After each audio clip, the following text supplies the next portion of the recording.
Agora esta chamada está sendo gravada. Pronto. Então, hoje nós vamos continuar falando ou trazendo os questionamentos sobre a marcha do progresso. Tá? Essa formatação, eu sou o Alberto Lima, nós estamos nesse modo virtual, tá? E está sendo gravado para, posteriormente, alguém que não assistiu possa acompanhar conosco. Tá? Pois bem, esse capítulo 8, Kardec denomina Lei do Progresso, ele divide ela em 6 tópicos. Cada tópico ele faz diversas perguntas que tenta dar minúcia dessa lei. Então, a ideia é esmiuçar essa lei o máximo possível para permitir a nossa compreensão. Né? O primeiro tópico é estado natural, tá? O segundo, marcha do progresso, nós estamos analisando.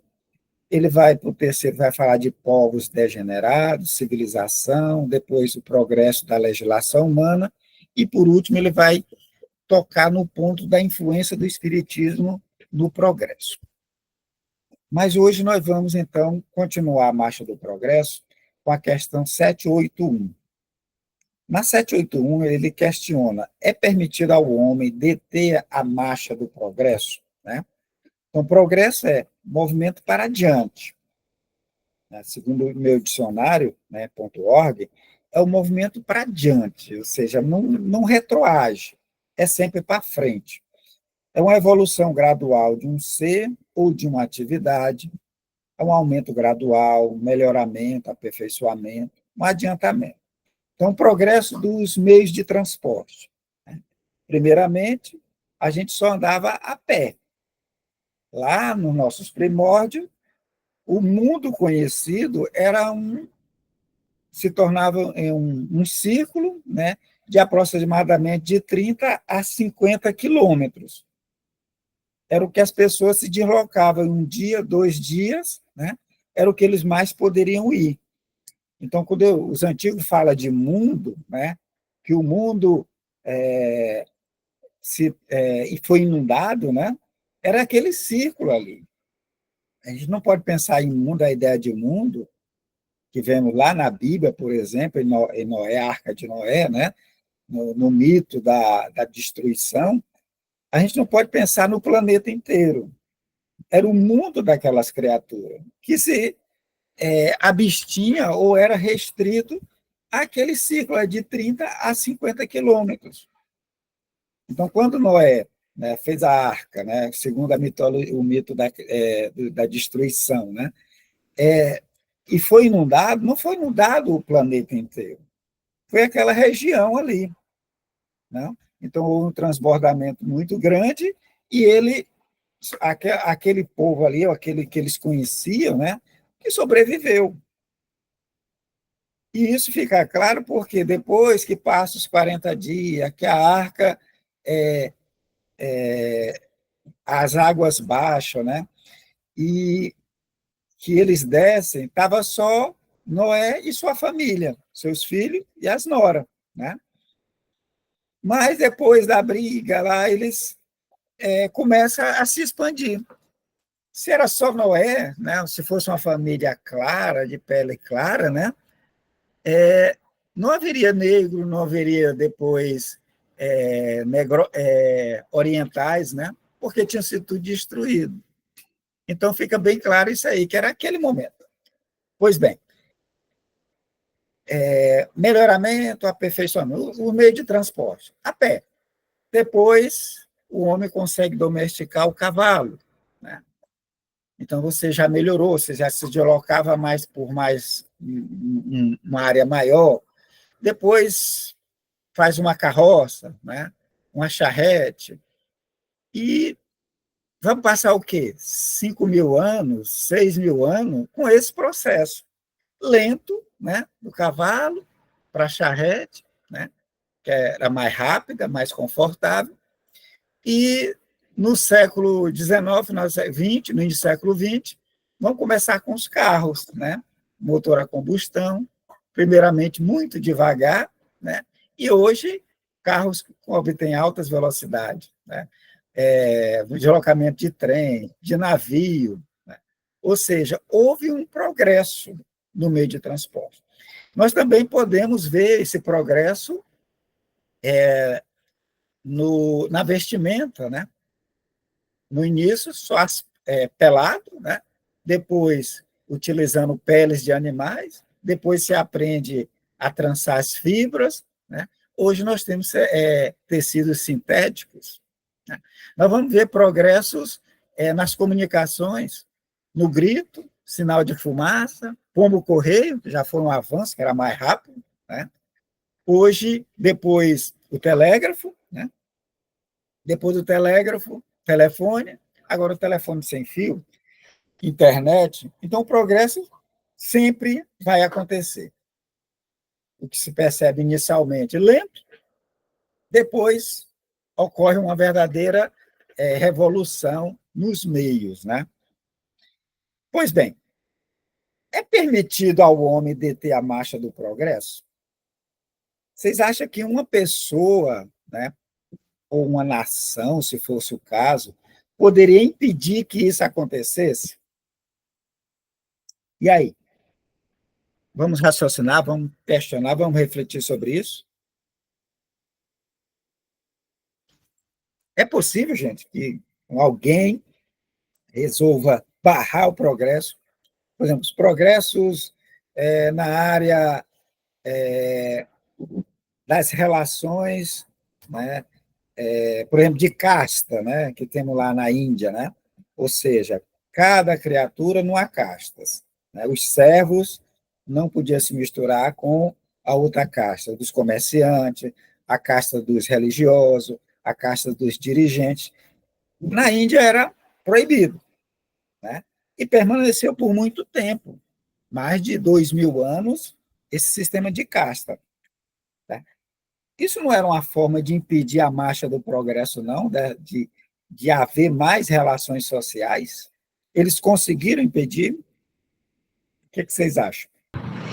Olha, o homem até tenta impedir, né? Algumas vezes tentam impedir, mas não consegue, porque a espiritualidade arruma outros meios, porque progredir faz parte da humanidade, faz parte do ser humano. Então, vai progredir de uma forma ou de outra, mesmo que a espiritualidade tenha que intervir de alguma forma. Tudo bem.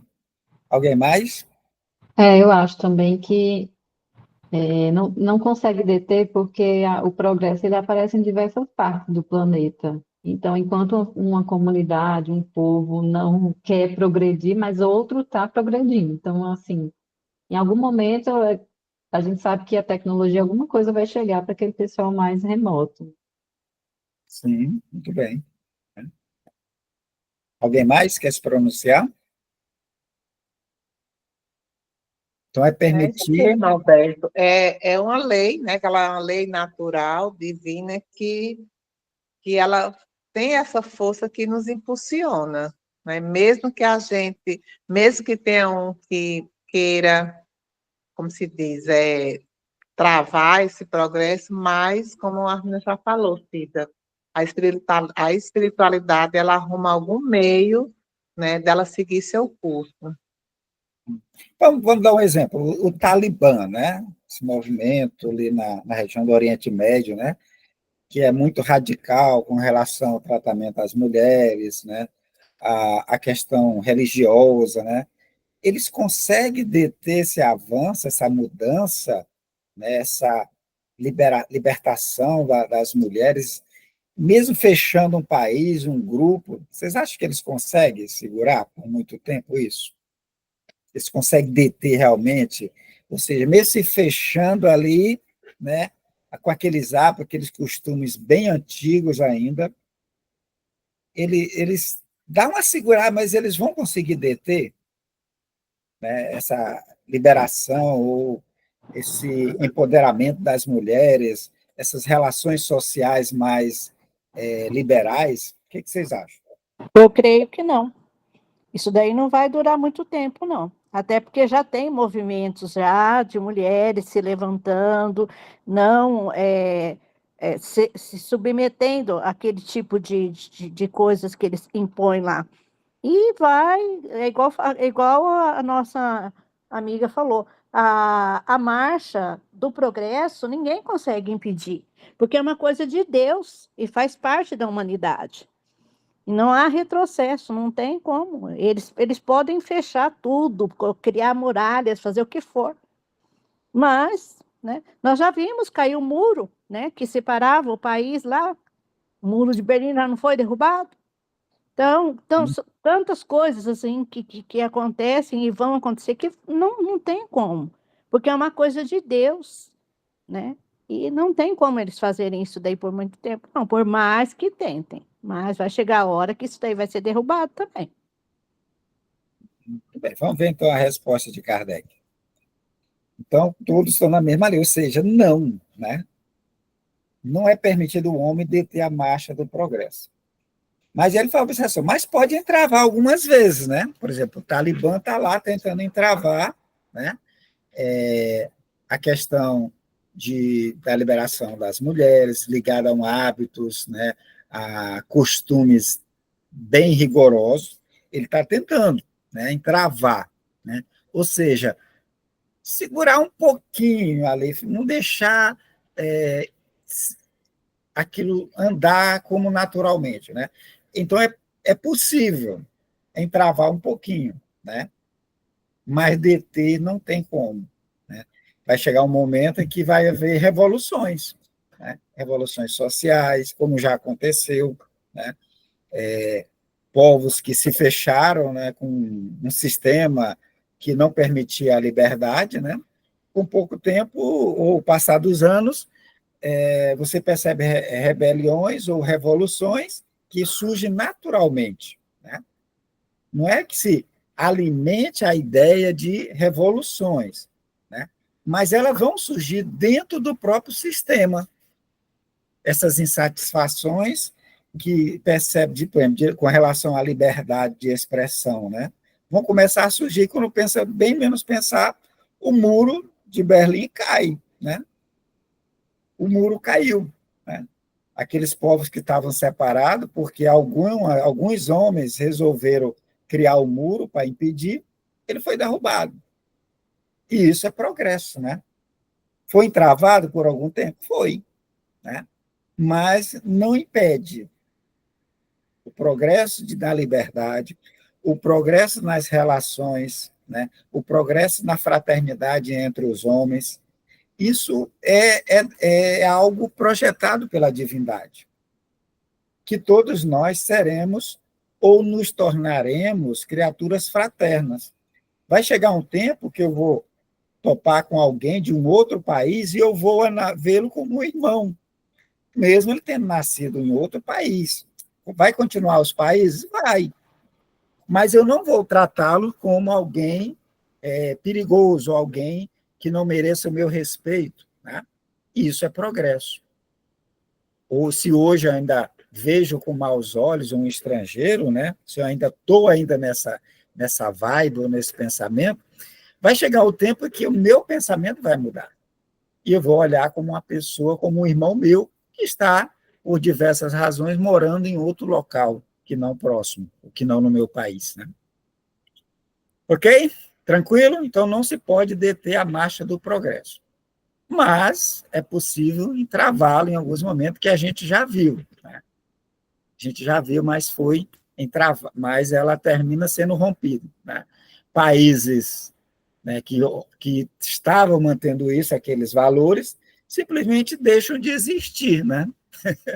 O movimento é tão grande na história que eles deixam de existir. Por exemplo, Roma, né, que dominou o mundo civilizado, a Europa, por mais de 1000 anos, hoje não existe Roma como antigamente aquele império, né?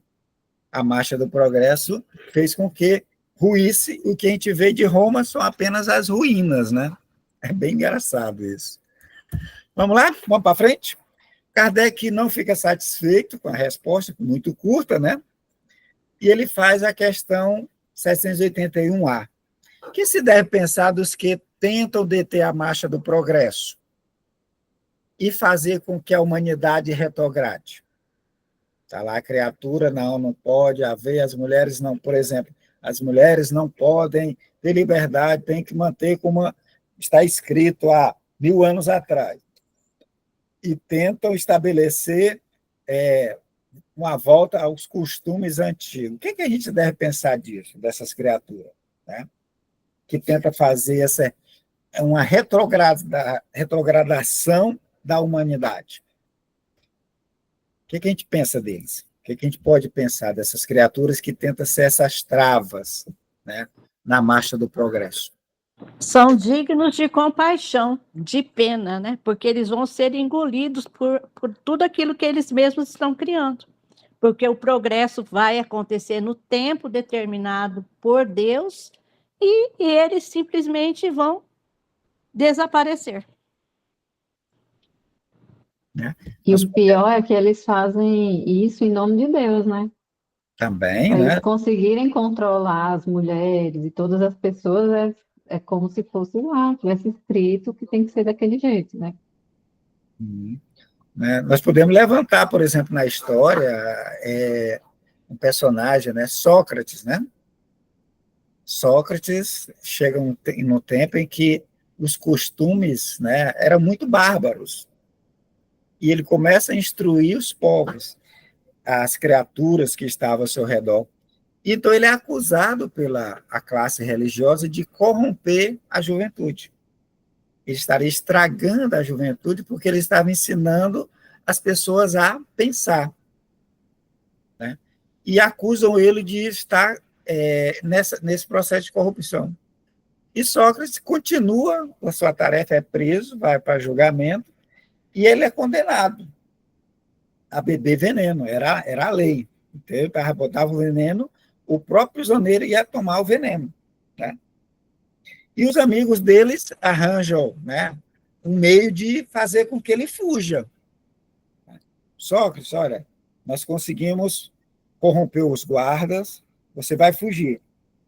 Ele simplesmente diz que não, porque se ele fugisse, ele estava fazendo tudo o contrário ao que ele tinha pregado, que era que deveria se obedecer à lei, mesmo que a lei fosse contra ou fosse uma lei ruim, né?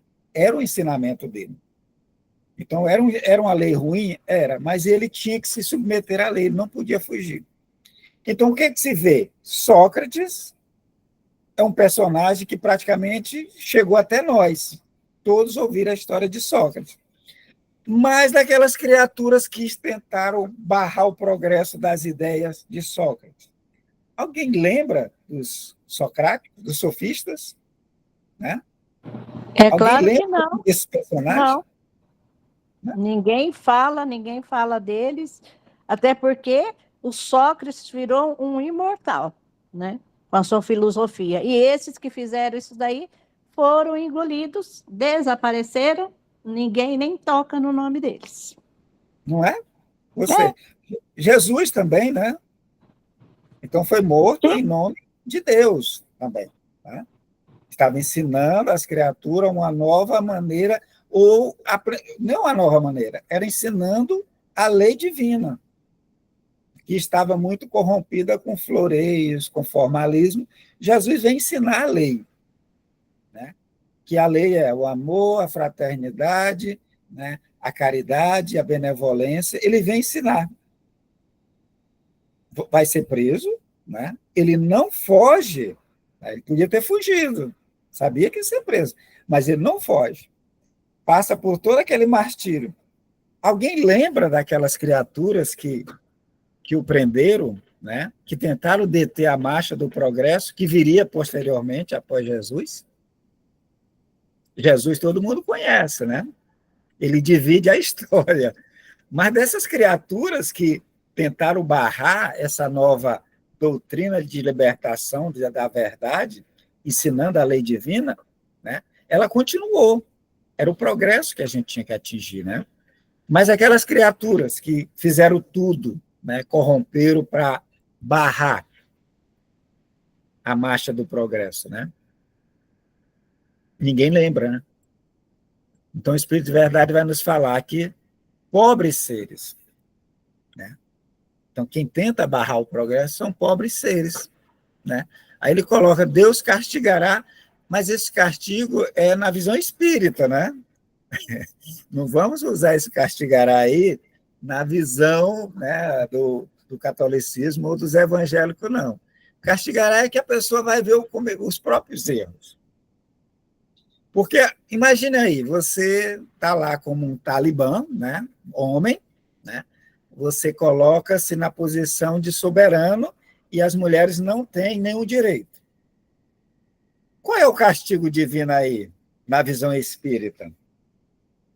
Vocês conseguem visualizar qual que seria a ideia de um castigo aí? Em outra reencarnação sendo a mulher. Exatamente, Marília. Exatamente isso. Ou seja, espírito imortal, né? Agora ele é homem, na próxima ele coloca todo o seu poder, a sua opressão, na próxima ele vem como mulher dentro daquele sistema e vai lutar contra o sistema de opressão, né? Então, você não criou a barreira, agora você vai sentir o peso da barreira. Esse seria, entre aspas, o castigo, né? Ou seja, você vir do outro lado. É bom? Não. Então vai lutar contra? É. Então, seria a forma de castigo para nosso entendimento espírita, né? Então, eles serão levados de rodão pela torrente que procura deter. Não tem como deter o progresso. Pode até travar um pouquinho, mas não tem como deter. Beleza? Vamos lá. Kardec, então, faz um comentário a essa questão. Ele diz, olha, sendo o progresso uma condição da natureza humana, não está no poder do homem opor-se. Ou seja, é uma condição da natureza humana. Progredir no vestuário, progredir em sistema de comunicação, na alimentação, nos meios de transporte, na forma de se comunicar. Então, está dentro da natureza. Nós estamos sempre criando, nos aperfeiçoando. Não tem como alguém chegar e opor-se a isso. É uma força viva, cuja ação pode ser retardada. Então, Kardec alerta, ó, retardo. Um talibã da vida, né, um sistema que se fecha em si para impedir o contato, para impedir que aquelas outras ideias cheguem. É uma forma de retardar, porém não anulada por leis humanas más. Por mais que a lei seja má, ela vai ser transformada, vai sentir essa necessidade. No Brasil, até a década de 50, 60, né, os homens poderiam matar as suas esposas, né, num caso de adultério. Bem recente, a lei permitia, né, e os homens não eram nem responsabilizados, ou eles não eram nem punidos. Respondia até o processo, né, já década de 60, 70, 50, 70, até 70. Respondia o processo, mas quase todos eram libertos, né? Eram leis boas? Não eram leis boas. Eram leis más, né? Que foram modificadas. Hoje não se pode, não se aceita de maneira nenhuma a tese da legítima defesa da honra, que era usada em 50 e 60, era o auge, né? Mas hoje não se pode mais, foi alterado. Então, quando estas se tornam incompatíveis com ele, né, as leis se tornam incompatíveis com o progresso, despedaça-as juntamente com os que se esforçam por mantê-la. Ou seja, aquelas pessoas que querem viver no passado, vai ser despedaçado, né? Vai ser retirado, né? Vai reencarnar depois em posições diversas para entender isso, né? Assim será, até que o homem tenha posto suas leis em concordância com a justiça divina, que quer que todos participem do bem, que sejam abolidas as leis feitas pelo forte em detrimento do fraco. Então, todos somos irmãos, somos todos filhos de Deus, todos temos os mesmos direitos. Se a lei hoje ela protege mais um do que o outro, vai chegar um dia que ela vai proteger a todos ao mesmo tempo, porque ela vai se aproximar da lei divina, né? Então, esse é o pensamento, o comentário de Kardec sobre essa questão. Alguém tem algum comentário sobre essa ideia de alguém deter o progresso, né? Alguém travar o progresso? Está consolidado? Podemos passar à frente? Alguém tem alguma dúvida ainda? Se é possível a gente barrar o progresso? Todos calados? Então vamos para frente. Questão 782. Não há homens que entravam o progresso de boa-fé? Né? Ou seja, não tem pessoas que estão crentes que estão fazendo certo. Né? Por exemplo, lá aqueles que mandaram prender Sócrates, né? Eles eram os dirigentes. Na boa-fé deles, achavam que Sócrates estava prejudicando a sociedade com ideias novas. A mesma coisa com Jesus, né? Aquele grupo de fariseus achava que Jesus estava aliado a Beelzebul, né? Que Jesus ele era um rebelde, podia colocar a sociedade judaica em maus lençóis, né? Poderia ter acontecido isso, né? Poderia, né? No entendimento dele, estava fazendo certo, né? Acreditando favorecê-lo, porque o vê segundo o seu ponto de vista, e frequentemente onde ele não existe. Ou seja, há essas criaturas que estão pensando que estão fazendo bem, estão fazendo errado, porque tem esse ponto de vista curto, né? Do ponto de vista deles, será que eles estão achando que estão fazendo certo? Sim, eu lembrei agora da história do Saulo, né? O Saulo não fazia, não perseguia os cristãos em Boa nome da lei, lembrança, né?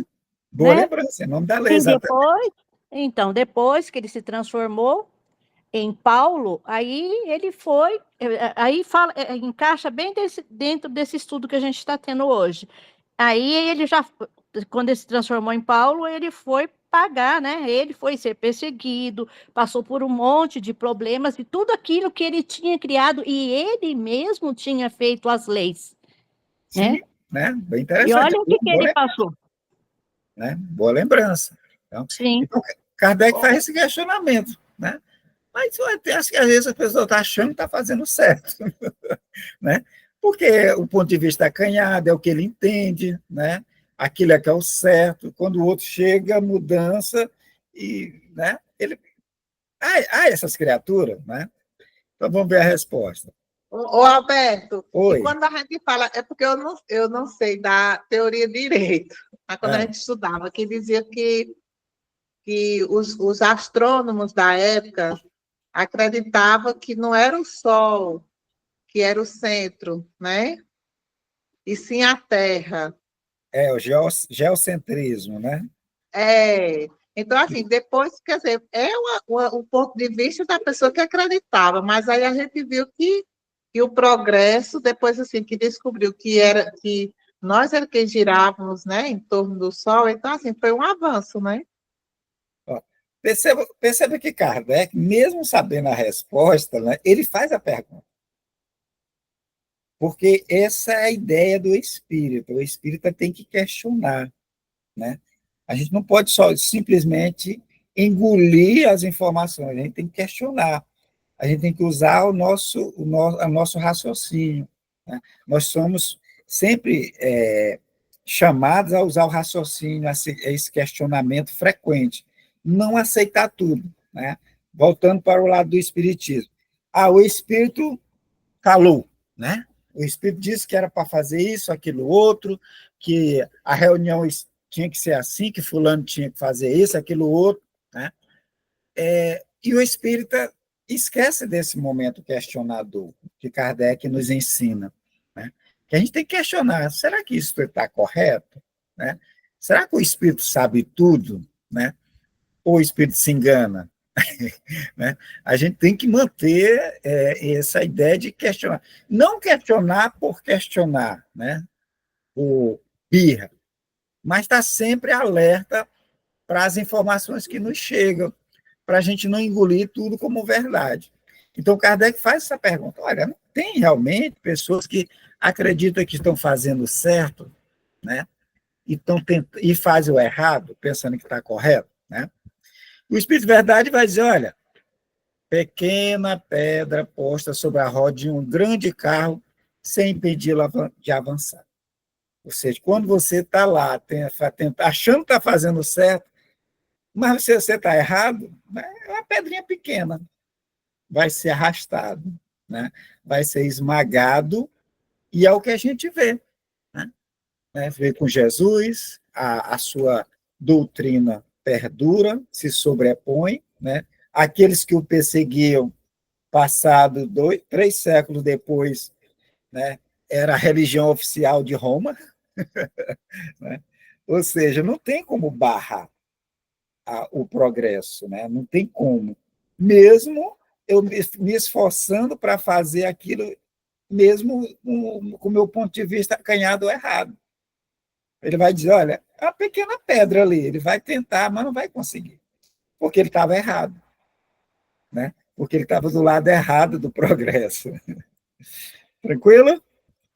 Alberto, e o que falar dos indígenas? Porque eles não fazem o mal, né? Não fazem. Eles que querem viver a vida sem progresso, né? Ali na terra, cultivando a terra, vivendo de uma maneira mais simples. Será que estão mesmo que eles querem aquilo? Né? Será que povos mais atrasados, não é do progresso os povos mais adiantados trocar informações para que aqueles povos que estão atrasados adiante? Né, Marília? Não é do progresso isso? Quem tem conhecimento, Sim. passar para quem Uhum. tem menos. É. Né?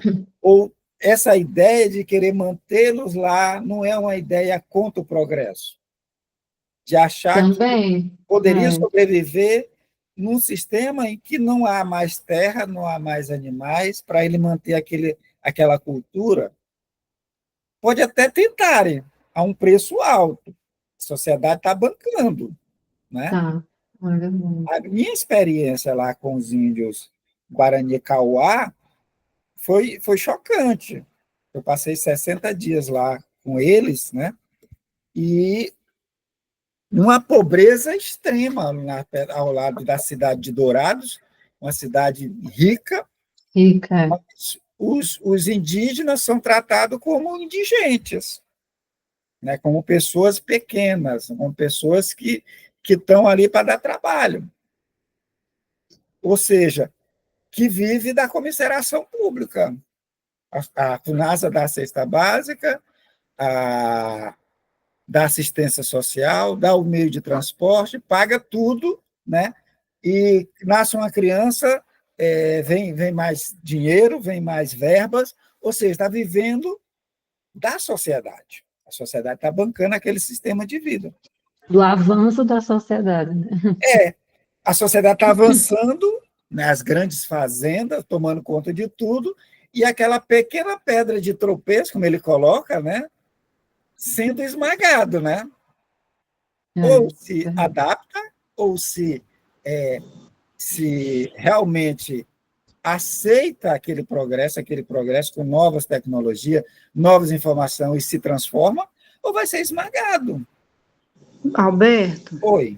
só assim, uma coisa assim, nesse caso a gente pode ver assim, tudo bem que tem um progresso, mas aí no caso a ganância, né? Porque se tivessem, vamos imaginar, se tivessem valorizado a nossa cultura, né? Os índios, a sua língua, e nós estivéssemos na nossa cultura estudar a língua nativa, né? Então, e a gente soubesse falar, não tirando a cultura deles, mas dando condições de eles também sobreviver, claro, entrando dentro do estudo, sendo assim valorizado a cultura dele, sem deixar que aquilo fosse parado, podia progredir, mas não precisava destruir, Porque aí, nesse caso, né, o progresso, aí, como o ser humano sempre, ele quer progredir, mas ele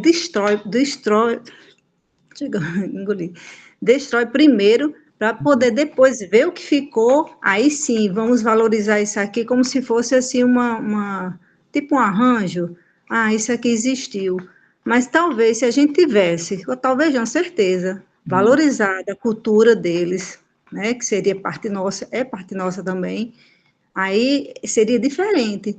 Eles também estavam tomando conta, mas de uma forma mais avançada, como todo mundo, sem estar sendo destruído, sendo esmagado, como você mesmo está falando. E aí vivendo de quê? De assistência. Vamos lá, vamos pensar junto. Tá? No livro Coração do Brasil, Coração do Mundo, Pátria do Evangelho, lá na primeira página, lá, né, o encontro de Ismael, né, o anjo protetor da nação brasileira, né, com o Cristo. E lá o Cristo traz o plano para Ismael para trazer o seu evangelho para um novo país, né, que seria o Brasil. Antes da descoberta, né? Ou seja, antes da descoberta do Brasil, Ismael é designado para essa tarefa. E o Cristo ia mandar trabalhadores. Já tinha aqui nativos indígenas, né? Antes da descoberta do Brasil já tinha, né? A antropologia vai nos falar que 8.000 anos, 12.000 anos já tinha migração, já tinha acontecido migração. Já tinha os nossos nativos aqui, certo? Mas eles viviam naquele sistema. Ainda muitos eram canibais. Há muitos ainda se autodevoravam. Os indígenas não viviam assim em sintonia toda, não, a Janete. Eles viviam em guerras contra as outras tribos. Se não fosse do meu clã, da minha tribo, estava em guerra. Se não fosse da família, era guerra. Eles viviam em guerra, os nativos daqui. Tá? A lei do progresso vai permitir que venham novos povos adiantados, com maiores conhecimentos, e vão chegar, que são os europeus, trazendo tecnologias outras que rapidamente vão conseguir dominar aqueles povos. Então, houve destruição? Houve, mas faz parte da lei do progresso. A destruição, a transformação. Né? Você pode falar de destruição ou de transformação. Ou seja, tudo vai ser transformado. Não tem um local que vai ficar paralisado no tempo. Faz parte da lei de progresso isso. Olha, estava muito tempo aqui. Houve mudanças pequenas, mas houve. Precisava de uma aceleração. Aí a divindade faz essas misturas todas. Revolução, guerras. Né? Nós já vimos que a guerra transforma. Então, havia necessidade de mudança, sim, porque ele estava há milhares de anos e o progresso era pequeno. E precisava acelerar. E essa aceleração chega com os europeus. A gente olha com um olhar meio nostálgico. Mas a gente tem que olhar há 500 anos, por exemplo. O que existia aqui no Brasil, né? 500 anos. Né? O que tinha? O que tem hoje? Em termos de progresso. Né? Então, nós temos que olhar com a visão mais ampla da transformação. Mas, Alberto, temos excesso, né, Alberto? Você colocou aí que naquela época já existiam as guerras, que o índio era um canibal. Na realidade, ele era canibal porque era o meio que ele tinha de sobreviver. Ele comia um outro porque era uma sobrevivência. E guerra, a gente vê até hoje. Sim.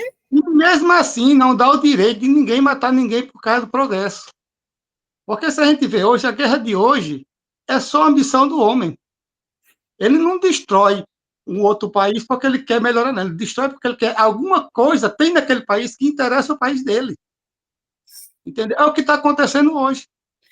Mas você acha que isso não é do homem? O problema do homem é que quanto mais ele tem, mais ele quer. Ele não quer saber do progresso do país, ele quer saber da conta do banco dele lá, está bem recheada, esse é que é o problema. Tá, e isso vamos pensar. Você vê o que acontece. Os índios hoje estão morrendo por quê? Por causa da garimpagem. Os cabas vão lá, acaba com tudo que é de rio.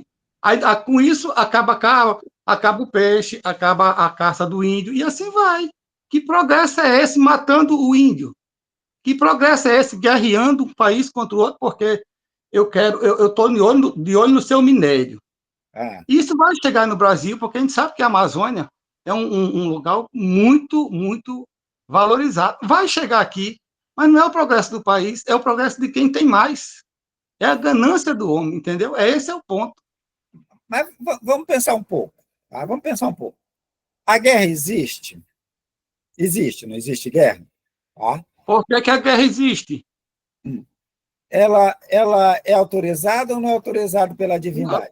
Por que que a guerra existe? Qual é o que está por trás da Vamos guerra? lá. Nós temos que a guerra existe, certo? Isso é fato. As motivações são as mais diversas, desde a religiosa, a questão financeira, a questão de poder, a submissão, né? Tudo isso são fontes que originam a guerra, né? Principalmente o orgulho, vaidade, né? E ganância. São a pedra motriz. Tá? Mas se a guerra existe, é porque a divindade permite, ou não? Não. A Tudo divindade que não permite existe. a guerra? Não, vamos por lá. Tudo que existe, você tem um livre-arbítrio de fazer o que você quiser. Ah, Mas isso não está dizendo que é correto. não, mas vamos Eu lá. posso matar 10 pessoas? Posso. Eu não estou no correto, do certo, do justo. Eu não estou na questão moral. Eu estou falando do fato. A guerra existe. Confere? Se ela Existe. existe, ela é autorizada pela divindade ou não? Porque existe o livre-arbítrio, Alberto. Mas ela é autorizada ou não? É. Entrando nesse quadro. É porque existe o livre-arbítrio, rapaz. Tudo é autorizado. Então, Você faz o que você bem entender. se não fosse autorizada, a gente faria guerra? Não E faria o que guerra. é que, e o que é que a gente não pode fazer? O que é desautorizado pela divindade para a gente? Nada.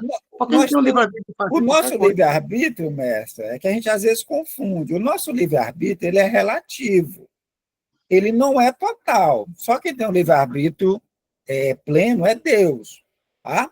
O nosso livre-arbítrio, nossa liberdade, ela é restrita. Nós temos que entender, a guerra existe. A guerra é um processo transformador. Ela permite que aqueles povos orgulhosos possam, a divindade utiliza desses meios para transformar a paisagem. Povos fechados, isolados, a divindade permite que, através desses conflitos, eles interajam. Eles quebrem aquelas cadeias que aprisionavam as criaturas, por exemplo, os indígenas aprisionados em tabus.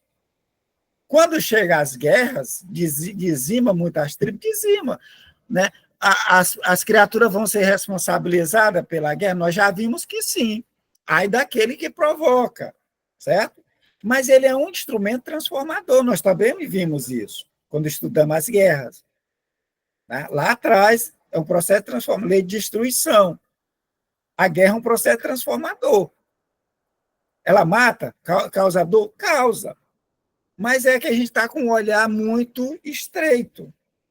Olha mais para frente, ou olha para trás o que houve de transformação através da guerra. A Segunda Guerra Mundial matou muita gente? Matou.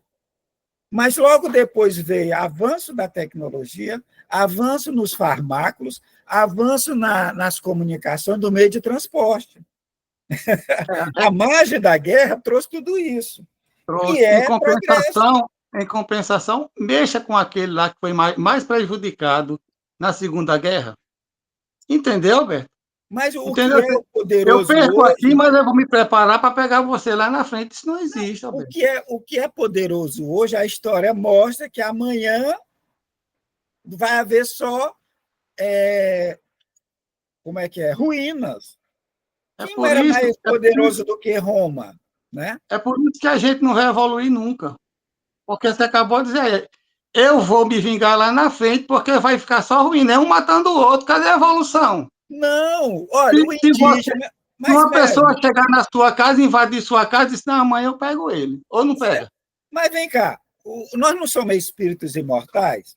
Aquele Não. indígena que foi atacado, que foi massacrado, ele volta como um homem branco. como filho daquele que massacrou. Transformou ele saiu daquela situação de fechamento e ele reencarna como filho do homem branco, aproveitando todo o conhecimento e todo o progresso que ele trouxe junto. O indígena não vai ser sempre reencarnar como indígena, não. Claro que Talvez não. você esquecendo isso. Não estou esquecendo disso, mas não me dá o direito de acabar com a raça por causa do progresso. Não me dá o direito. Eu não entro isso Mas na minha quantas cabeça. raças já foram exterminadas mesmo? Mas E a olha, população continua. eu até aceito o dilúvio, porque foi uma coisa divina. Mas um ser humano matar o outro por ambição, de jeito nenhum, isso não entra, não. Não entra Não, de mas jeito nenhum. O que está acontecendo hoje na parte da religião, na religião? Tem nego aí se dando bem, amigo velho, vendendo a palavra de Deus. Isso não existe. Quando calma, Deus chegou lá no templo dele, Jesus chegou no templo dele, que viu aquele comércio lá na porta, lá, o que ele fez? calma, gente. Se Olha, ele entrar hoje vamos numa com calma. igreja, ele vai ser expulso. Vamos com calma. Lembrem que nós somos imortalistas. Os costumes, os hábitos sociais que vivemos hoje não vai ser os mesmos daqui a 100 anos. Vai ser transformados. Requer que aqueles que estão no hábito ainda tacanho, pequeno, fechado, se ele não evolui por si, a divindade usa esses instrumentos, guerra, praga, problemas meteorológicos, vai destruir, mas o espírito mesmo, ele não morre.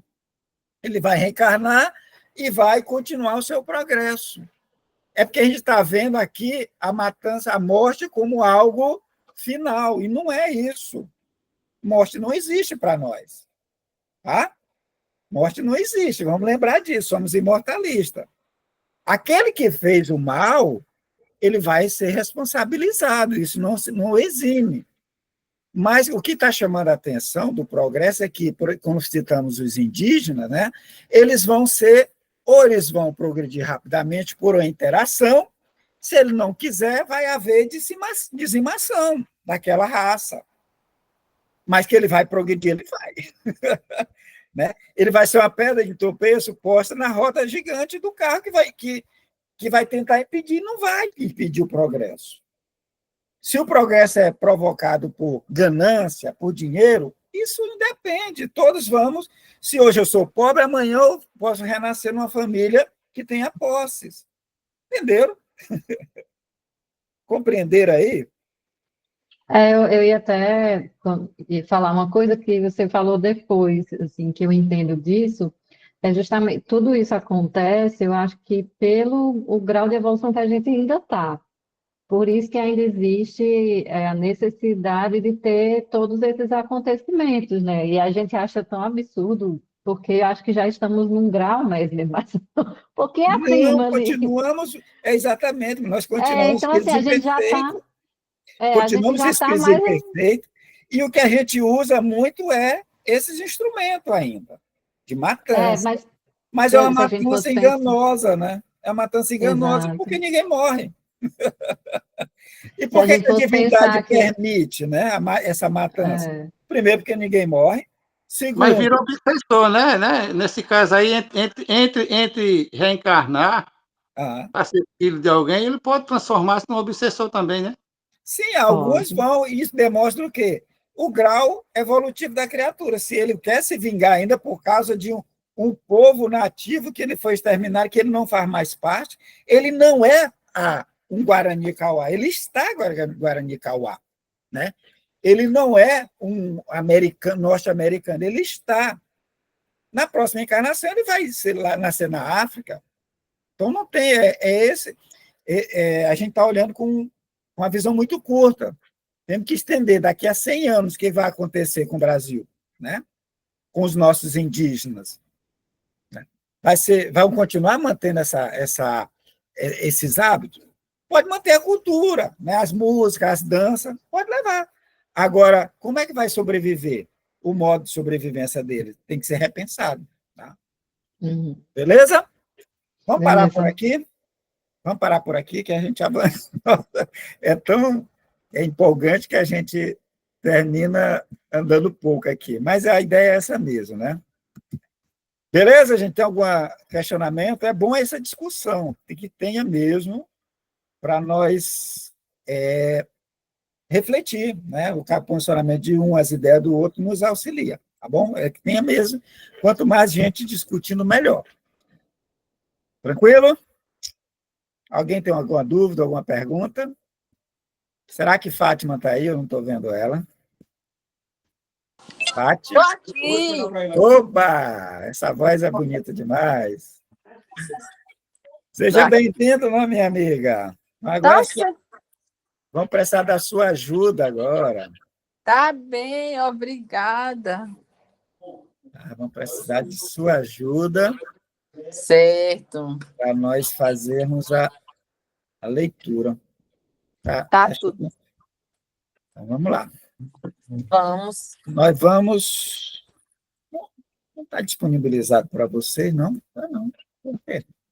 Tá sim, eu tô vendo aqui. Está vendo aí? Está na tela? Está na tela? Capítulo Tá 9? sim. Tá. Isso, Então, a palavra de Monteiro. Tá na tela, É porque no meu não apareceu. Pois bem, hoje agora nós vamos mudar de assunto, vamos tratar do livro Os Mensageiros, que é um livro da Lavra de Francisco Cândido Xavier, né, com o Espírito Emmanuel. É o segundo livro. Esse livro tem um condão, né, tem a mensagem de falar do mundo espiritual. E ele traz, até desde o livro Nosso Lar, ele nos apresenta o mundo espiritual como algo tão natural, né, e tão parecido com esse, que a gente fica cheio de dúvida. Né? Foi o que aconteceu com o livro Nosso Lar. Quando André Luiz narra, né, que tinha um hospital, que tinha maca, que ele tinha sede, que ele tinha fome, que o cabelo cresceu, que tinha janela, que tinha casas, né, telhado, flores, planta, né? Os espíritas ficaram assim, rapaz, ele está inventando. Então, André Luiz nos apresenta o mundo espiritual tal qual aqui, né? Só que muito mais aperfeiçoado nos mundos superiores. Ou seja, que nós lá teremos rotina igual temos aqui. Aqui nós não temos que trabalhar. No mundo espiritual, nos mundos mais equilibrados, todo espírito trabalha. Então, aquela ideia de que morreu, vai para o descanso eterno, é furada, segundo a mensagem dos espíritos. A gente continua progredindo, a lei do progresso, tanto no mundo material como no mundo espiritual, continua lá também. Continua nos ensinando, aprendendo e se aperfeiçoando. Então, André Luiz vai nos falar desse mundo espiritual nesses livros dele. Nesse segundo livro, que é Os Mensageiros, André Luiz fala de uma universidade, que ele foi fazer um curso, se candidatou a um curso, e nesse curso ele teve uma palestra. Tudo isso aconteceu, esse capítulo todo é nessa universidade. Depois da palestra, ele vai ouvir, né, diversas pessoas. Ele começa com os médiuns, pessoas que tinham vindo para a Terra, tinham reencarnado para fazer o intercâmbio com os espíritos. Né? Então, ele fala de um que fugiu, que não quis ser médium, né, que fugiu à missão. Ele apresenta a história de um outro que foi ser médium, usou o instrumento, fazia a comunicação, mas vendia esse dom. Ele cobrava pelas consultas. Ele conta a história de pessoas, ele entrevista, né, pessoas falando que veio para ser médium, mas ficou acanhado com a família não aceitar, ficava querendo ter a aprovação da família. Né? Outra conta que veio para ser médium, mas, ao invés de trabalhar, foi discutir com o marido e terminou ficando inútil. Né? Ele nos conta a situação de doutrinadores, que são pessoas que veio com a missão de coordenar, auxiliar esse trabalho mediúnico, porque o médium é um instrumento. Ele escuta, Ele vê o mundo espiritual, né, e relata para o mundo material nosso. O dialogador ou o doutrinador, ele tem uma função de esclarecer e consolar os espíritos. Então, ele nos narra a história de Belarmino, né, que Belarmino ele resolveu fazer a experiência. Ele veio com uma missão de educar os espíritos, aqueles que estão perdidos, aqueles espíritos que nem sabem que morreu, rebelde. Mas, ao invés dele educar os espíritos, ele tentou fazer um trabalho científico e terminou se perdendo. Agora nós vemos Monteiro, né, um outro personagem que também veio para ser dialogador ou doutrinador. Ele está nos contando a história dele, né? E ele veio também com essa missão de esclarecer, de trazer à luz, né, de auxiliar, de consolar, né, os espíritos, mas ele se perde, né? Ele se encantou com os fenômenos. Ele ficou tão olhando só o fenômeno que ele esqueceu da função do espiritismo. A função do dialogador não é só falar e pegar os espíritos e coisar, é culpa sua. Ele usou o processo da culpa, né? Olha, o espírito vem choroso, reclamando. Aí Monteiro vai lá e diz, olha, a culpa foi sua. Então, ele usava, ao invés de consolar, de acalentar, né, levar aquele espírito, o Monteiro, ele culpava, culpa. Ele usava o processo da culpa. Ele está nos contando a sua história. E Fátima estava lendo para nós. Nós estamos aonde, Fátima? Nós estamos na antepenúltima página, no parágrafo por vezes. Então, ele conta aqui no início que ele foi preparado na cidade Nosso Lar, né? E foi na mesma época de Belarmino, né? Ele fala que ele tinha uma equipe que trabalhava com ele, por vezes, Isso. Andava cego, né? Monteiro deteve um pouco, desviou-se, por vezes. Nesse instante. Ixi, já passei, já, por vezes. O que tem antes, no parágrafo anterior? É muito grande. É logo no começo da página. Achei. Tá? Por vezes. Né? Então, ele fala dos apegos às manifestações exteriores, desorientou ele por completo. Né? Por quê? Ele tinha uma característica que ele usava, que ele era muito firme na doutrinação. Né? Ele doutrinava os espíritos com muita firmeza. Ele era um doutrinador. Ele adorava pegar um obsessor para massacrar, mostrar o seu conhecimento. Né? Tinha muito conhecimento da doutrina, né, do mundo espiritual, então ele adorava dialogar com os espíritos obsessores. Né? Então ele machucava o obsessor. Ele esquecia que o obsessor, né, ele tinha sido a vítima. Tá? Nós não podemos esquecer isso. Que o obsessor, o espírito obsessor, aquele espírito que está perseguindo hoje a gente, ou um parente nosso, ou um amigo, ele, na realidade, ele é um cobrador. Ele está cobrando algo que alguém fez com ele. Se a obsessão é conosco, é sinal que ele foi, em outro momento, a vítima, nossa vítima da gente. A gente o prejudicou, a gente o enganou, a gente o machucou. Então, quando o espírito cobrador vem como obsessor, a gente quer se livrar dele. Tá?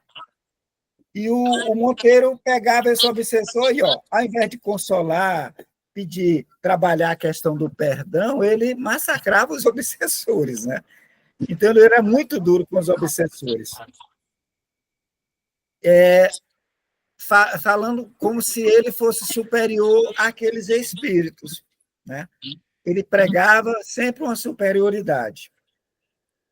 E ele também fala que ele tinha um ranço com os sacerdotes católicos, né? Que passa pelo mesmo processo que nós, né? Porque desencarna, ele acredita que vai para o céu, aí não encontra o céu, né? Fica desorientado. E muitas vezes vai parar nas casas espíritas, né? Caçando instrução, saber o que aconteceu. E quando o Monteiro pegava um desses, ele azucrinava, ele destroçava essas criaturas que tinham sido condutores de alma e que não estavam numa situação boa, né? Então, ele disse que pegava as escrituras, estudava só para sacanear esses sacerdotes. Bom, então, ele disse que acendia a luz para os outros, né? Mas para ele mesmo, ele vivia na escuridão. E quando ele desencarna, é que ele foi perceber isso, né? Que ele, ao invés de elevar as criaturas, auxiliar, consolar, ele tinha, na sua função, no seu trabalho de dialogador, ele não faltava, ele disse que era 4 sessões por semana, ele estava lá, né? Ele ia com vontade mesmo. Então, ele achava que tinha muito serviço prestado, né? Na cabeça dele, tinha muito serviço prestado. E é um alerta para nós, espíritas, né? Ah, não, eu estou indo para a reunião mediúnica. Eu tenho serviço prestado, eu não falto, eu vou toda semana. Eu estou indo para a casa espírita, eu vou dar o passe, eu tenho serviço prestado.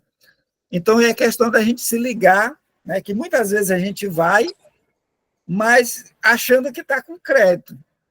Mas, às vezes, a gente exorbita, a gente não faz como deveria fazer, com amor, né, com dedicação, né, com voluntariado. Né? Muitos vão por obrigação. Né? Chega lá, trata mal as pessoas, trata mal, faz o serviço de má vontade, e isso termina sendo prejudicial para o próprio trabalhador. Vai, Fátima, vamos continuar a leitura. Tá certo, dando continuidade no capítulo. Por vezes, após longa doutrinação sobre a paciência, impondo pesadíssimas obrigações aos desencarnados, abria as janelas do grupo de nossas atividades doutrinárias para decompor as crianças que brincavam inocentemente na rua. Concitava os perturbados invisíveis a conservarem serenidade para, daí a instantes, repreender senhoras humildes presentes à reunião, quando não podiam conter o pranto de algum pequenino enfermo. Só um instante, Fátima, só um instante. Então, o que é que a gente vê aqui com o Monteiro? O Monteiro, ele pregava uma coisa e fazia outra. Tá? Arrogante. Ele pregava uma coisa, tá? Ele pediu, olha, eu ia falar sobre a paciência, né? Está lá pregando sobre a paciência e ficava impaciente com as crianças na rua. Tá? Abria a janela e escrachava, xingava os meninos que estavam fazendo barulho. Estava lá falando, né, serenidade, né, impondo para as pessoas conservar serenidade, paciência, tranquilidade, né? Aí, quando uma criança chorava dentro da assembleia ali, às vezes a mãe levava os filhos, não podia deixar, não tinha um local, né? Ele lá repreendia as senhoras, né? Aí eles repreendiam, ou seja, era um contrassenso, ele não agia conforme o que ele pregava. Tá? Ele era uma criatura que, para os outros, ele pregava, né, uma coisa e fazia outra. Ele não tinha aquele equilíbrio, né, de pregar o que ele faz. Tá? É isso que ele está mostrando que ele fazia, né, dentro da casa espírita. Se estava com facilidade, mas eu estava falando paciência, todo mundo, que as provas é bom, que as pessoas têm que ter serenidade, aceitar as provas, mas ele mesmo não. Ele mesmo não aceitava, né? Ele mesmo não demonstrava aquilo que ele estava pregando. Vai, Fátima. Isso Alberto, quando só uma pergunta. No filme Nosso Lar 2, quem interpreta Monteiro, assim, né? Que eles usam nomes fictícios lá. É aquele que é casado, tinha uma casa espírita, que ele brigava com os filhos, pregava uma coisa, mas brigava em casa com a esposa, com os filhos. É esse? Eu Ou acho que não? Não tem nada a eu não ver. consegui identificar, não, ainda não, viu? Eu acho que depois é que vai ter as histórias sobre aqueles personagens, tá? Eu não consegui, porque aquele vivia mais. é, a gente pode identificar nesse aspecto, né? Que era muito duro com os filhos, né? Mas não, eu não identifico como personagem ainda, não. Acho que é mais na frente, é que a gente vai ver aquele personagem, viu? Tá certo. Vamos lá, Fátima. Isso, quanto às coisas mínimas, porque no meu estabelecimento comercial, minhas atitudes eram inflexíveis. Raro mês que não mandasse promissórias a protesto público. Lembro-me de alguns varejistas menos felizes que me rogavam prazo, desculpas, proteção. Nada me demovia, porém. Os advogados conheciam minhas deliberações implacáveis. Passava os dias no escritório estudando a melhor maneira de perseguir os clientes em atraso, entre preocupações e observações nem sempre muito retas. E à noite ia ensinar o amor ao semelhante, a paciência e a doçura, exaltando o sofrimento e a luta como estradas benditas de preparação para Deus. Ok, só um pouquinho, Fátima. Então, ele tá dizendo como era a vida dele, né? Como ele agia, tá? Isso é importante para nós também, tá? Ou seja, eu prego uma coisa e não faço aquilo que eu prego. Tá? A divindade quer que a gente seja perfeito? Não, tá? A divindade não tem ela não coloca todas essas fichas que nós, nessa encarnação, não vamos errar, certo? Nós vamos errar? Vamos. Vamos ter momento de infeliz, de zanga, de raiva? Vamos, tá? O que está chamando a atenção aqui é que essa criatura aqui, o Monteiro, né, ele nos descreve como era a vida dele. Ele não era coerente, né? Havia uma incoerência constante. Tá? A gente não pode, não quer dizer que a gente não possa errar? Pode, gente. A gente vai falhar? Vai. A gente, mesmo sabendo da lei, né, dos ensinamentos, a gente vai cair, vai tropeçar, porque ainda estamos nesse processo. O que se chama atenção aqui é a incoerência do Monteiro. Ou seja, ele está lá pregando paciência e se exaspera. Ele está falando de serenidade diante das provas, né? E ele lá chama atenção e humilha as pessoas. Ele, na vida, na casa espírita e também no mundo pessoal dele. Ele tinha um comércio. No comércio, ele era implacável, é o que ele está dizendo. Ele atacava e tinha uma letra, ele protestava, não queria, os advogados já sabiam. Era para tirar até o último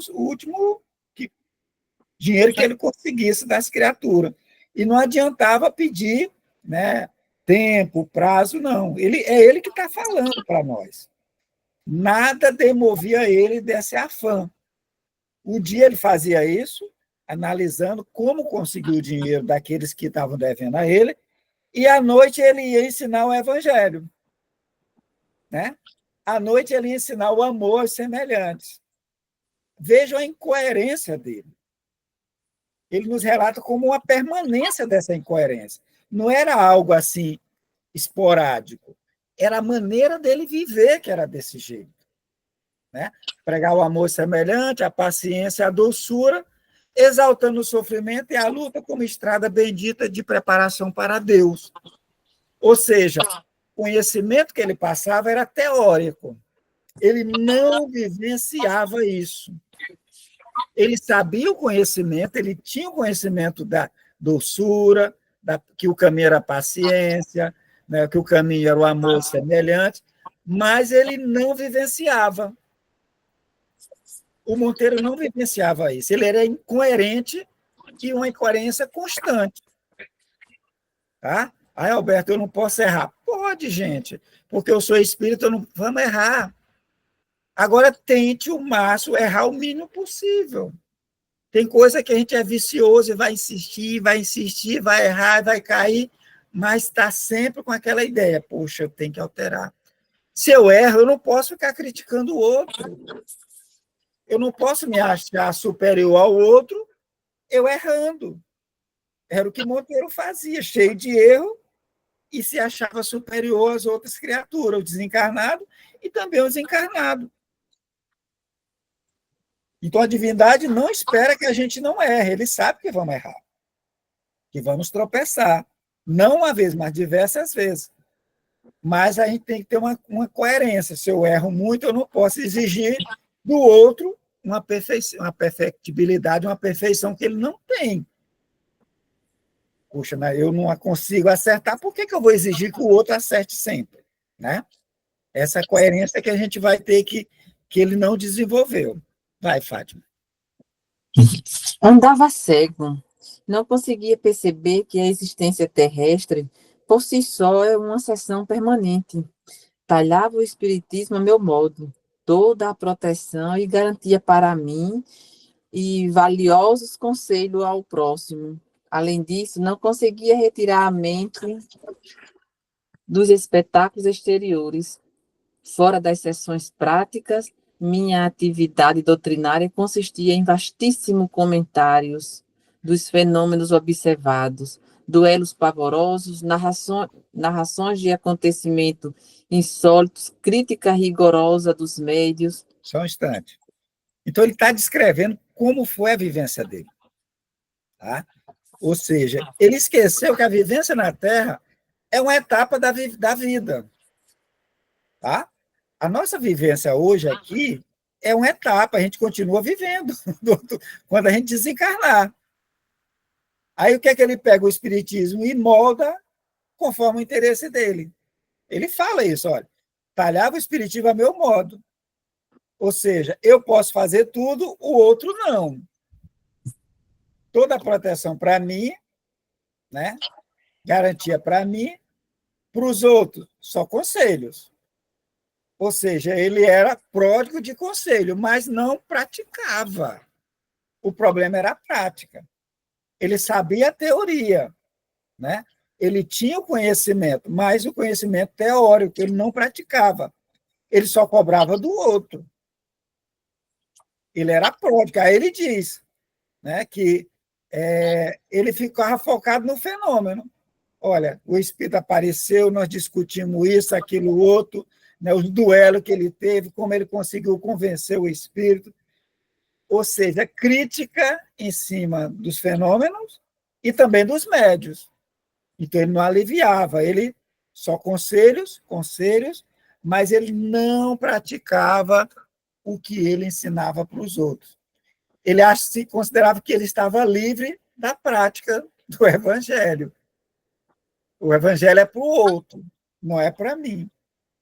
É quando a gente está assistindo uma palestra, uma palavra, e a gente olha assim e diz, poxa, fulano, isso aqui era para fulano, né? Isso ia dar muito, isso é certinho, a cara de fulano, ela precisa ou ele precisa ouvir isso. A gente está assistindo, ouvindo o evangelho e querendo entregar para o outro. A gente não traz para si mesmo. O evangelho, gente, é para nós.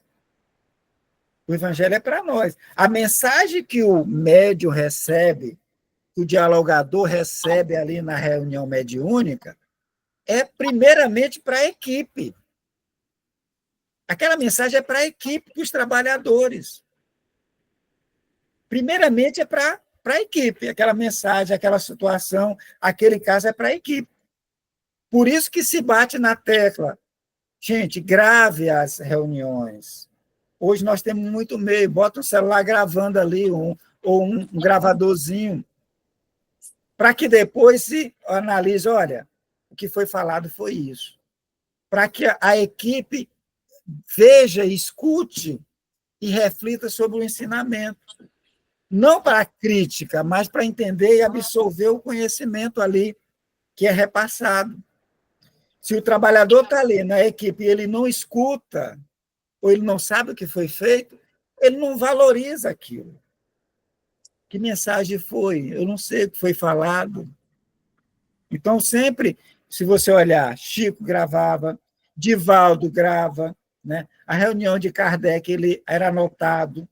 Então, todas as reuniões as casas são gravados, porque às vezes vem uma mensagem maravilhosa de um espírito, e aí foi muito lindo. E qual era a mensagem? Não sei, se perde. Né? Então, ele fala como era a vivência deles. Né?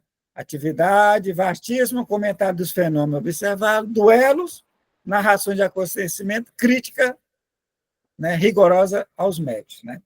Vai, Fátima. Monteiro deteve-se um pouco, sorriu e continuou. De desvio em desvio, a angina encontrou-me absolutamente distraído da realidade essencial. Passei para cá, qual demente necessidade de hospício. Tarde, reconhecia que abusara das sublimes faculdades do verbo. Como ensinar sem exemplo, dirigir sem amor. Entidades perigosas e revoltadas aguardaram-me a sair do plano físico. Senti-me, porém, comigo singular fenômeno. Meu raciocínio pedia socorro divino, mas meu sentimento agarrava-se a objetivos inferiores. Minha cabeça dirigia-se ao céu em súplica, mas o coração colava-se à terra. Nesse estado triste, vi-me rodeado de seres malévolos que me repetiam longas frases de nossas sessões. Com a atitude irônica, recomendava-me serenidade, paciência e perdão às alheias faltas. Perguntava-me igualmente por que não desgarrava do mundo, estando já desencarnado. Vociferei, roguei, gritei, mas tive de suportar esse tormento por muito tempo. Só um instante, Fátima. Okay. Então, ele vai dizer, olha, viveu daquela maneira, né? Para ele tudo, para os outros conselho. Vem a morte, né? Aí ele vai falar que foi a angina que provocou o desencarne dele, né? E ele chega do outro lado, ao invés de um trabalhador que ia 4 vezes por semana, né? É um trabalhador assíduo. Como é que ele chega do outro lado? Demente, necessitado de hospício. Ele chega com um louco do outro lado. Né? Um trabalhador espírito da casa, 4 vezes por semana frequentando. Ou seja, a qualidade do trabalho era que não foi bom, é que, ao invés de elevar, ele foi se desorientar. Né? Aí lá ele foi perceber que ele abusara da faculdade do verbo. Ou seja, ele ficou na verborragia. Né? Ele ficou só falando e não fazia. Quem ouviu a fala e fez, né? Quem ouviu a sua fala e utilizou para se modificar, beleza. Mas ele não usou a própria fala. Aí ele coloca, como ensinar sem exemplo? Por isso que precisa, o médio, os trabalhadores precisam se engajar em trabalhos da prática do bem. Não é só suficiente ir só para a reunião mediúnica ou só para as reuniões doutrinárias. Precisa se engajar. Por isso que se estimula o trabalho solidário, o trabalho da sopa, o trabalho campanha do quilo, a visitação, né? Para que a criatura ele ensine também pelo exemplo. Ele dirigir sem amor, como fazer isso? Quando ele chega do outro lado, quem que ele vai encontrar? Aquelas entidades que ele tinha doutrinado quando encarnado, que estavam revoltados, estavam aguardando ele lá. Né? E aí ele diz, olha, ele via tudo aquilo, ele sabia o que estava acontecendo, só que ele não conseguia se desprender, porque o sentimento agarrava ele a objetivos inferiores, porque ele não aprendeu a vivenciar aquilo que ele ensinava. Ele não vivenciava, ele falava do amor, da caridade, mas ele não fazia. Então, a mente estava lúcida, mas o sentimento agarrado ao quê? Aos bens, né? A pose, a posição que ele tinha. Então, aí diz que a cabeça dele dirigia ao céu, em súplica, mas o coração agarrava-se à terra. Eram preces vazias de sentimento. Preces vazias de sentimento. Né? Ou seja, sentimento, razão e são as duas asas que Emmanuel coloca, né? O raciocínio e o amor. Né? Ou seja, conhecimento e amor tem que andar junto. Ele tinha uma asa muito boa, né? A asa da inteligência, do conhecimento, mas a outra asa do amor ele não tinha exercitado. Aí ele não conseguia sair dali. Compensação, os amiguinhos que ele tinha doutrinado, que ele tinha feito inimizades, né? Que ele culpara, que ele castigara, que ele desorientara, né? Estava aguardando ele, rodeado de seres, né? O que os seres estavam fazendo com ele? O que ele fazia quando encarnado, repetia a mesma ladainha. Recomendava serenidade, Monteiro, paciência, Monteiro, perdão, perdoe, Monteiro. Né? E também fazia a mesma pergunta que ele fazia a eles. Por que você está perseguindo fulano? Por que você não segue para frente? Né? Você é um espírito, você está desencarnado, por que você vive ainda grudado a este mundo? Siga em frente. É o que fazia com ele. Monteiro, por que você está agarrado ao mundo ainda? Você está desencarnado. E Monteiro se irritava, gritava, né, fazia rogativa, mas não conseguia se livrar daquilo. Ele não conseguia sair dali. O Monteiro estava recebendo o que ele plantou. O Monteiro estava recebendo, né, quando na vida ele chicoteava os espíritos obsessores, né, e aqueles espíritos perturbados, ele agora estava levando as chicotadas. Estava lá do outro lado sendo doutrinado. Vamos lá, Fátima? Sim, vamos. Quando os sentimentos de apego à esfera física se atenuam, a comiseração de alguns bons amigos me trouxe até aqui. E imagino, irmão, que meu espírito infeliz ainda estava revoltado. Sentia-me descontente. Não havia fomentado exceções de intercâmbio entre os dois planos? Não se consagrara ao esclarecimento dos desencarnados? Percebendo minha irritação ridícula, amigos generosos submeteram-me a tratamento. Não fiquei satisfeito.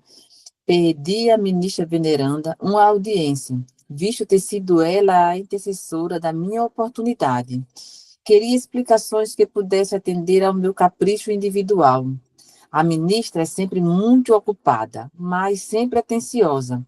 Não marcou a audiência, dada a insensatez da solicitação. No entanto, por demasia de gentileza, visitou-me em ocasião que reservara a descanso. Crivei-lhe os ouvidos de lamentações, chorei amargamente, e durante 2 horas ouviu-me a benfeitora por um prodígio de paciência evangélica. Em silêncio expressivo, deixou-me que cansasse na exposição longa e inútil. Quando me calei, à espera de palavras que alimentassem o monstro da minha incompreensão, veneranda sorriu e respondeu: Monteiro, meu amigo, a causa de sua derrota não é complexa nem difícil de explicar. Entregou-se você excessivamente ao espiritismo prático, junto dos homens, nossos irmãos, mas nunca se interessou pela verdadeira prática do espiritismo junto de Jesus, nosso mestre.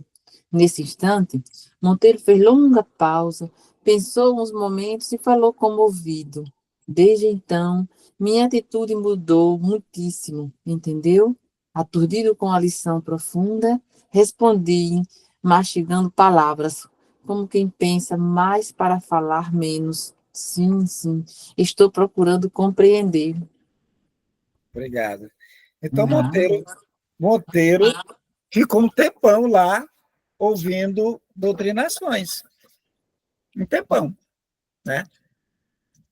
Até que quando ele parou de reclamar muito, né? Parou aquela irritação, o padrão vibratório dele melhorou, que foi permitido ser levado para nosso lar. Amparado, ele chegou, ainda ficou irritado. Por que eu passei esse tempo todo no umbral sendo perseguido? Cadê a proteção, né? Cadê a proteção? Eu fui lá para ser doutrinado, fiz minha tarefa, 4 vezes por semana lá, e me deixaram assim, a ver navios perdidos, né? E ele ficou chateado e pediu para a veneranda, ele queria a explicação, por que aconteceu aquilo com ele, né? A veneranda, paciência, 2 horas ouviu ele, 2 horas, ele reclamando, falando, né? Aí ela esclarece ele, né? Monteiro, o motivo da sua queda, né, não é complicado. Você se entregou ao espiritismo prático junto dos homens, tá? Ou seja, o espiritismo prático, lá com os homens. Só que esqueceu que o espiritismo que ele tinha ido fazer era o espiritismo com Jesus, né? A prática do espiritismo com Jesus. O que o Jesus convida? O que Jesus orienta? É pegar um sofredor e machucar, dizer que ele é o culpado, dizer que ele não presta, machucar as pessoas, enganar, mandar castigar negócio do comércio dele lá, né? A pessoa o devedor, ou xingar as criaturas, era isso que Jesus tinha chamado ele? A prática do espiritismo com Jesus é diferente, né? É muito diferente. É o amor, a fraternidade, a benevolência, né? Então, ele ficou só no espiritismo prático, né, com os homens, e esqueceu que o espiritismo com Jesus é diferente. Bom, nós passamos de 3 minutinhos, a gente retoma isso aqui, essa fala que é muito interessante no próximo encontro, tá? Antes da gente ir para o capítulo 3. A gente dá uma retomadazinha, faz uma análise melhor, beleza? Bom, meu muito obrigado a vocês, desculpe ter passado um pouquinho do tempo, que Jesus abençoe cada um dos corações que estão ouvindo, estão conosco, encarnado e desencarnado, que todos possam sentir a presença do nosso Mestre, né, com seus efluidos benfazejos, nos auxiliando, nos intuindo, abrindo nossas mentes e nossos corações. Tenhamos, então, uma boa semana, em paz, em harmonia, e até o nosso próximo encontro. Meu muito obrigado, gente. Amém. Obrigada, Alberto. Boa noite. Obrigado a vocês. Boa noite. Boa noite, Alberto. Boa noite. Boa noite. Boa noite, Alberto. Boa noite a todos. Ieda, Janete, Aparecida,